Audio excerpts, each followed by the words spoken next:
Ular sanca tidak berbulu, sudah pasti bukan kanguru. Wahai corona, cepatlah berlalu, karena mamaku tak cocok jadi guru. Baik Pak Muhaimin, saya kira kita semua sependapat bahwa inovasi tentu sangat dibutuhkan dalam berbagai sektor, tidak terkecuali di pendidikan.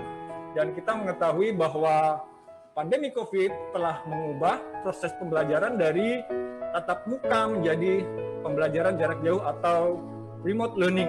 Nah, saya pengen Pak Muhaimin memberi pandangan atau mungkin Disdik telah memotret dan mengevaluasi selama pembelajaran jarak jauh ini berlangsung selama 9 bulan. Bagaimana potret Disdik ini terkait PJJ di Kota Balikpapan, Pak Muhaimin?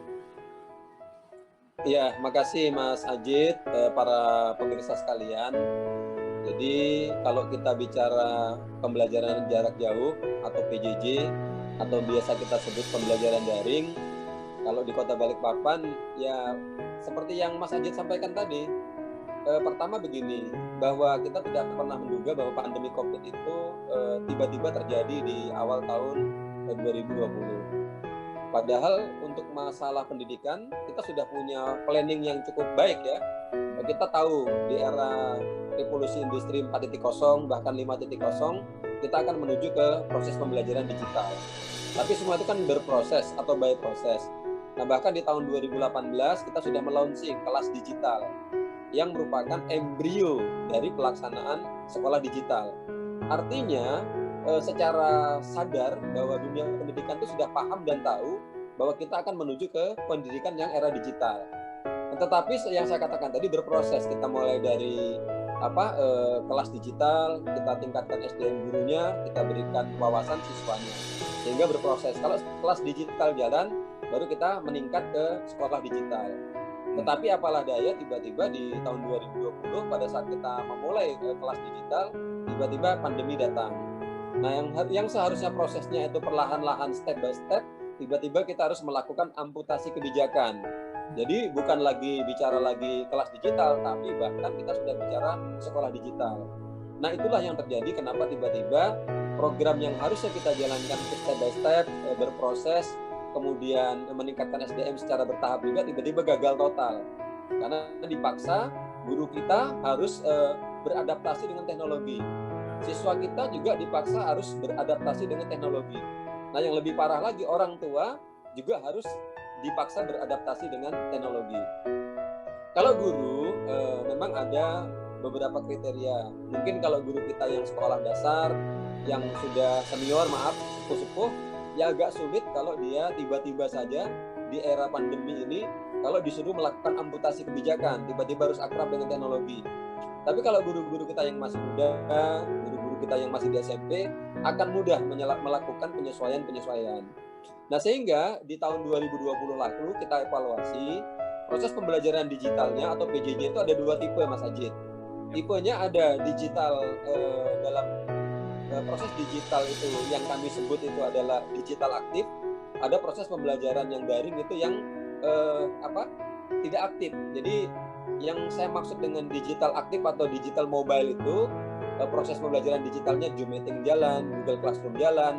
Kemudian ada inovasi proses pembelajaran.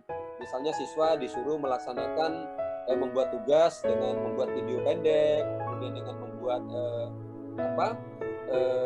konten-konten yang ada hubungannya dengan kegiatan pembelajaran. Itu kalau misalnya gurunya paham IT atau gurunya mempunyai inovasi di bidang IT. Tapi kalau yang gurunya tidak mempunyai inovasi, apalagi dia IT-nya baru dimulai, jadi pembelajaran digitalnya atau pembelajaran daringnya itu statis. Mereka hanya memfoto soal, kemudian dikirim ke orang tua, kemudian orang tua kembali memfoto, dikirim kembali. Itu yang kami sebut sebagai pembelajaran daring yang yang monoton atau yang kami katakan tidak aktif tadi. Nah, itu terjadi. Tapi seiring waktu, memang di awal-awal seperti itu. Nah, kemudian juga kita tahu bahwa kurikulum dari Kementerian Pendidikan dan Budaya itu terlambat turunnya. Harusnya pada saat terjadi pandemi COVID itu sudah ada relaksasi kurikulum, harus ada penyesuaian kurikulum. Tapi pada saat itu kan terlambat, sehingga yang melakukan inovasi pembelajaran hanya dari KKG, dari kelompok kerja guru atau dari MGMP, musyawarah guru mata pelajaran. sehingga tidak ada standar yang pasti bagaimana melakukan pembelajaran daring itu yang baik. Nah, karena memang dari kementerian datangnya terlambat untuk relaksasi kurikulum. Tapi begitu memasuki semester kedua memasuki tahun ajaran baru kurikulum darurat itu terbit. Nah, pada saat kurikulum darurat terbit, tidak lagi bicara implementasi kurikulum 2013 secara utuh, tapi yang dinamakan kurikulum relaksasi. Artinya kurikulum tidak harus tuntas, pembelajaran tidak harus tuntas, diberikan kewenangan merdeka belajar untuk guru melakukan inovasi. Nah, setelah itu datanglah baru guru-guru kita mulai bisa beradaptasi dengan teknologi ini.